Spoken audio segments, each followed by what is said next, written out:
என் தோளை தாண்டி வளர்ந்ததனால் என் தோழன் நீ அல்லவா, என் வேள்வியாவும் வென்றதனால் என் பாதி நீ அல்லவா.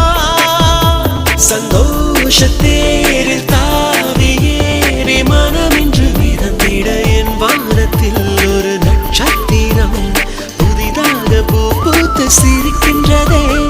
எங்கே